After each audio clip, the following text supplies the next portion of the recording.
Excelentíssimo senhor deputado, primeiro agradecer também o convite de poder vir aqui.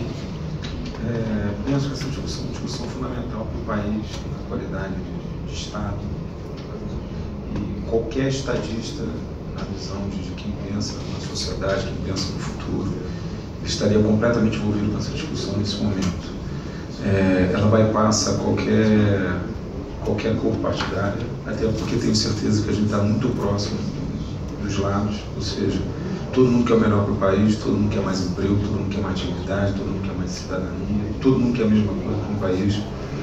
Acho que esse momento da Petrobras é um momento efêmero e que a Petrobras, tenho certeza, porque convivo, por essa fase ela passou.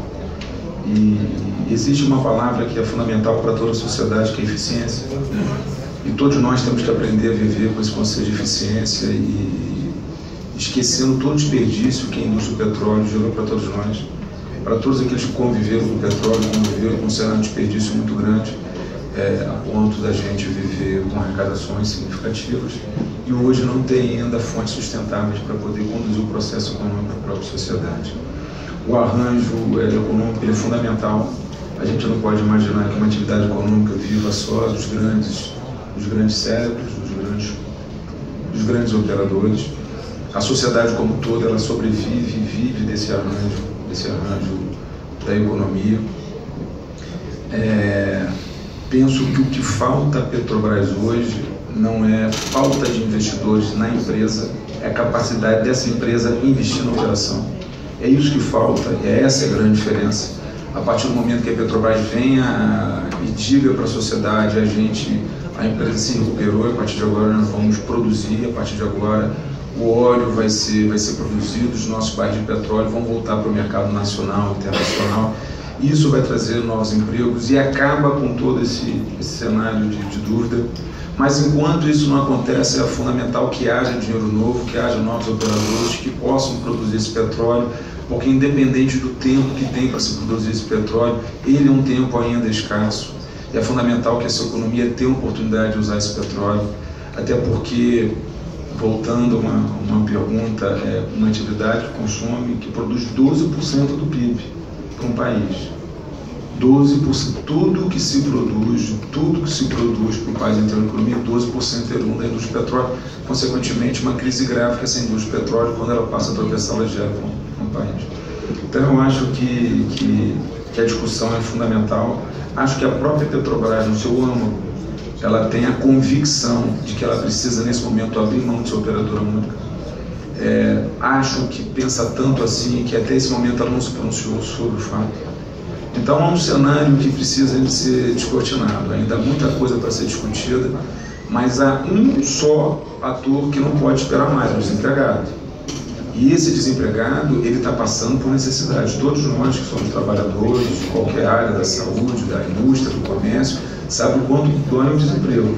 E o desemprego é em escala, não é um desemprego para a indústria do petróleo, o desemprego não é do homem de área, o desemprego não é do guindasteiro, o desemprego não é do torneiro, o desemprego é para um conjunto de pessoas e é para boa parte desse país.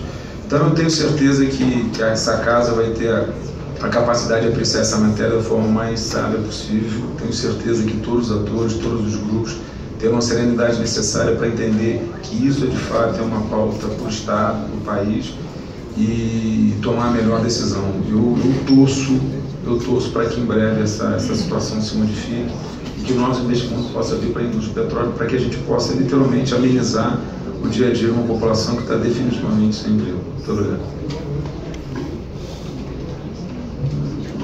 Obrigado, Luiz.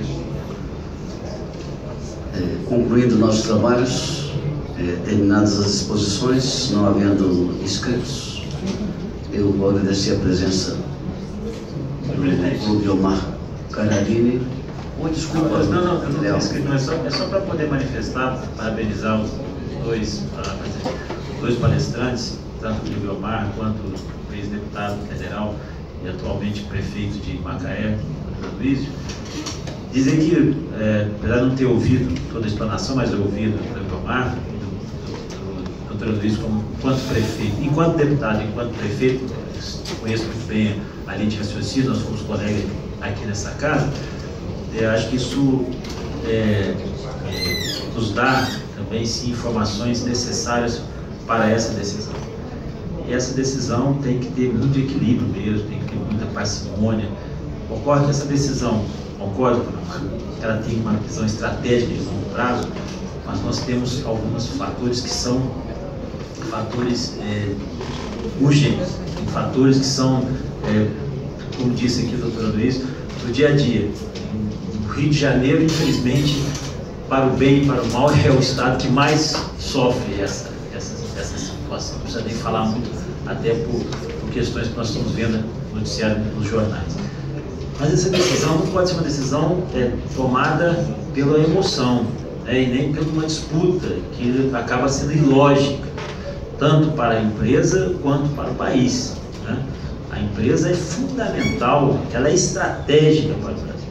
Aqui, se houver alguém, ainda não se manifestou, pelo menos não ouvi, que pense, que tangencie a possibilidade de qualquer coisa que seja próximo não digo nem a privatização, mas próximo à retirada da Petrobras, a visão estratégica que ela tem, isso seria um absurdo. E, com certeza não encontraria guarida nessa casa. Porém, nós estamos num momento extremamente delicado.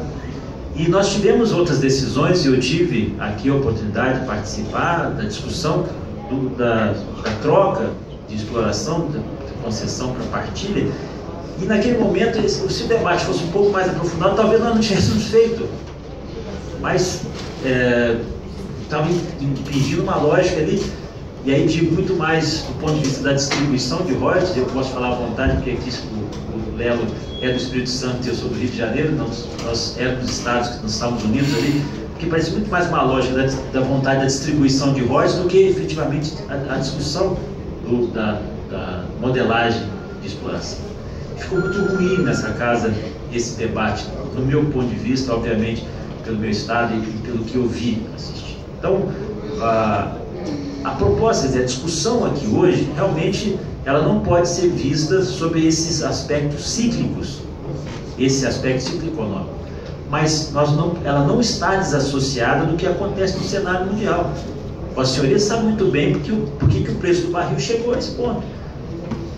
Quais foram os principais fatores, onde tem as maiores produtores de petróleo, no Oriente Médio, sabe, aqui na América do Sul, a Venezuela. Sabe de um modelo que tem dado certo, que é o modelo norueguês, como é que pode ser implementado aqui? É uma lógica também de debate, outra discussão. Mas sabe que o fator X nos Estados Unidos foi definitivo para poder chegar a uma circunstância como essa. E qual é o meu... E aí encerro, senhor presidente, mas apenas para deixar... Marco, não quero fazer pergunta, eu acho que já chegou já no horário limite, mas o que eu acho que nós temos ainda que aprofundar aqui é a questão do modelo de exploração. Por que essa mudança da partilha, quais foram as influências positivas e negativas que isso trouxe para a discussão do tema, e lembrar que o petróleo, enquanto alternativa energética, quantos anos ele vai ter mais? 10, 20, 30 anos ainda como alternativa energética? Eu imagino que ele vai ficar durante um bom tempo no cenário. Mas este exemplo do xisto é muito claro para que a gente também comece a avaliar todo esse cenário. E quanto tempo nós teremos essa riqueza?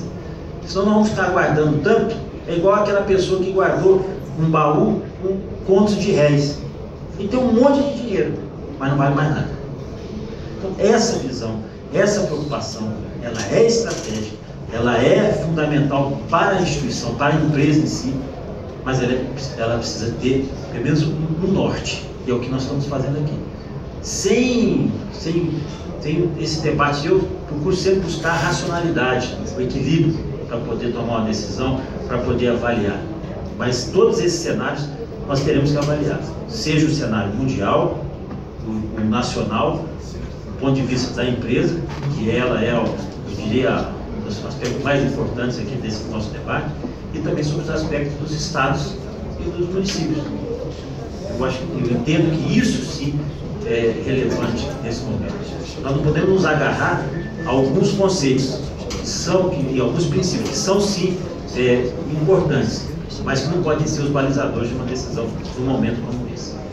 E tenho aprendido muito, e aí vou dizer, viu, presidente Léo, esta comissão, da forma que ela está sendo conduzida e com a amplitude que está sendo dada aqui, com a participação de todos, foi, eu posso dizer, eu participei da outra também, muito mais qualificada do que dos debates que nós tivemos naquele momento na mudança do modelo.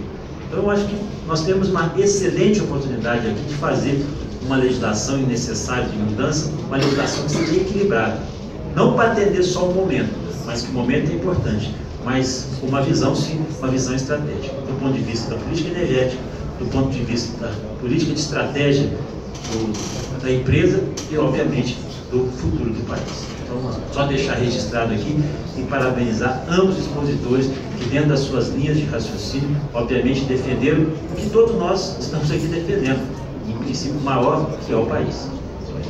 Obrigado, deputado Hugo Leal. Agradeço a presença dos palestrantes. Nada mais a ver a tratar, declaro encerrada a presente reunião, antes, porém, convoco a reunião ordinária para o dia 31 de maio, às 14h30, conforme a pauta a ser divulgada. Uma boa tarde e um bom final de semana para todos.